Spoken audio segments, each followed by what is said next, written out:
السلام عليكم ورحمة الله وبركاته. اللهم صل وسلم على سيدنا محمد صلى الله عليه وسلم.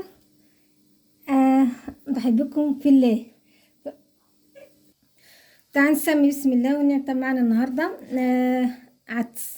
عدس ده جميل جدا جدا. اعمل فت عدس كده وشوربة عدس، حاجة حلوة جدا. هعمل منها نوعين، حاجتين يعني، عدس بالبطاطس وعدس طبعا بالشعرية. يبقى حاجة جميلة وتحفة جدا جدا. في الساعة دي عاوزة العدس على طول بجد، واللي عملوا الطريقة دي جميلة جدا جدا هتعجبكم.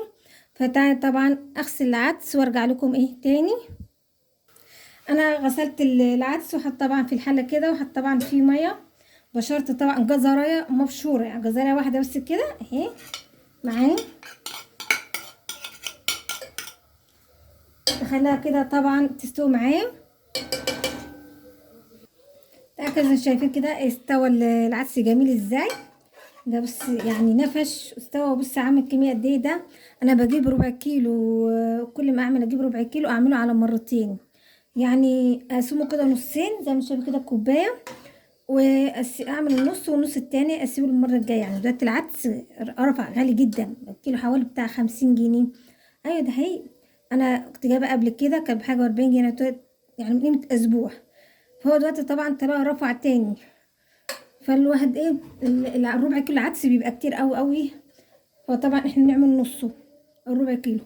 تعال دلوقتي معايا طبعا طماطم في الشفشة الخلاط مقطعة كده قطع. فهعمل ايه، اضرب معاها العدس ده كده شايفين، اضربه معاها وارجع لكم تاني. خلاص انا ضربت طبعا العدس مع الطماطم. معايا دلوقتي حله خرطت فيها بصلايه، عشان كده بصلايه حلوه. معايا طبعا معلقه سمنه او زبده اهي، دي سمنه. فطبعا يا دوبك اشوح البصلايه شويه. خلاص البصلايه شوحت معايا، انزل بالطماطم كده والعدس. هضرب بقى بقيه الحبه التانيين في حبه الحبه اللي في الشبشه دول، يعني احط عليهم حبه العدس اللي في الطبق عندي. انا طبعا ضربت الحبه تنزل شايفين كده اهي. انزل بقى كده، احط طبعا معلقتين الملح واغطيها، اسيبها طبعا تغلي شويه. طبعا خلاص غلت كده شويه. انزل بقى مكعب مرق الدجاج كده، اقلبها طبعا شويه كده. ازودها طبعا كوبايتين ميه.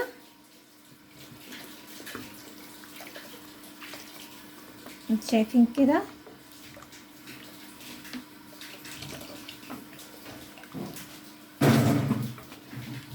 كوبايتين ميه كده تبقى جميله جدا جدا. طبعا هي عاوزه ملح تاني، احط لها طبعا معلقه كده ونص ملح. نقلبها كده اسيبها تغلي. كده خلاص هو غلى العدس. انتوا شايفين انص طبعا حبه منه في الحله دي كده.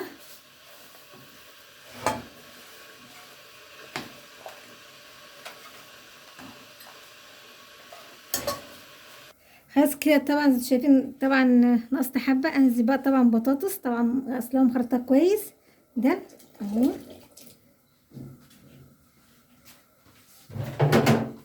زي ما شايفين كده عصرا.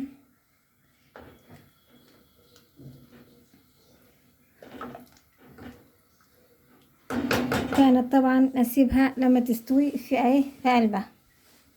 طبعا حطيت طبعا طاسه فيها حبه زيت وحته السمنه كده بلدي.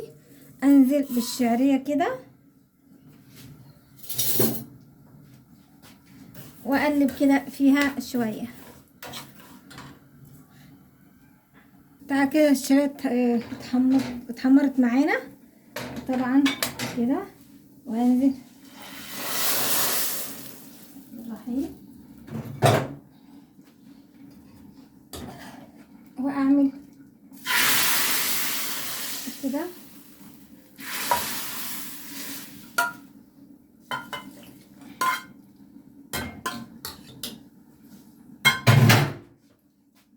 وانقلها على العين كده واسيبها لما ايه طبعا شارية طبعا تستوي فيها كده. خلاص كده طبعا الشارية طبعا معانا استوت اهي انتوا شايفين. احط طبعا حبة كمون كده، حبة فلفل اسود، ونقلبها كده شوية ونطفي ايه عليها. زي شايفين كده استوت اهي. كده خلاص طبعا البطاطس العدس البطاطس طبعا استوى. احط طبعا حبة فلفل اسود، حبة كمون كده، ونقلبها وخلاص ونطفي عليها.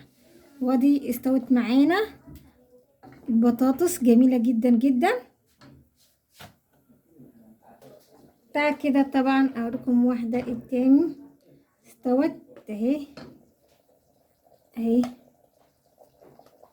استوت ازاي انتوا شايفين، يدوبك اطفي عليها. كده طبعا انا مفتة معايا طبعا عيش محمص شايفين كده، مكسره كده ومقطعه قطع صغيره. طبعا انزل عليه كده الشعريه،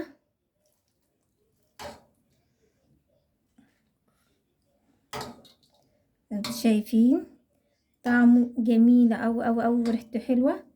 الشتاء عاوزه الفته دي وشوربه العدس بالبطاطس.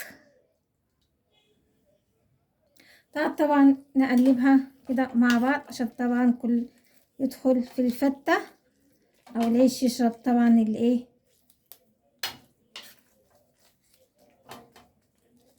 ننزل طبعا الحبة التانيين.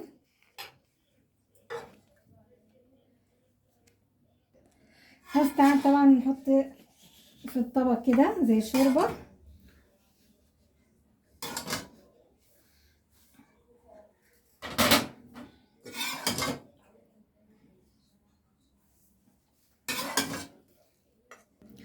حطينا طبعا شوربة الشعرية، نحط طبعا شوربة طبعا الايه البطاطس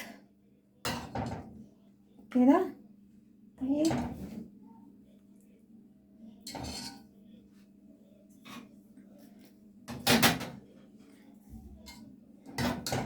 نحط طبعا التانية.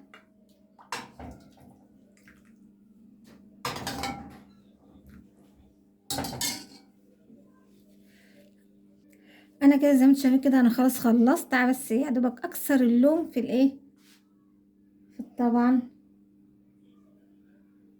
كده قدامكم. انا بس بكسر اللون يعني اللون العدس ده زي ما انتم شايفين. انتوا شايفين كده اهي. خلاص يدوك انا كده خلصت. جميله جدا جدا جدا. انا عامه لما بحب اعمل عدس انا اولادي بيحبوه جدا.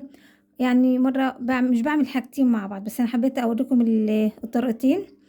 فانا مره بعمل طبعا عدس بشعريه، ومره طبعا اعمل طبعا بالبطاطس، وممكن بديل البطاطس احط طبعا قلقاس بتبقى جميله، او بالقلقاس بتبقى حلوه جدا جدا جدا. مره طبعا بديل القلقاس ممكن رز. فانا طبعا ايه يعني كل مدى كل ما بعملهم العدس بطريقه ايه تختلف عن الاولانيه.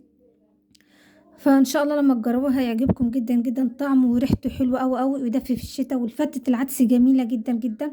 وشوربه العدس اللي هو بالشعريه بتاع البطاطس جميله تحفه تحفه تحفه بجد.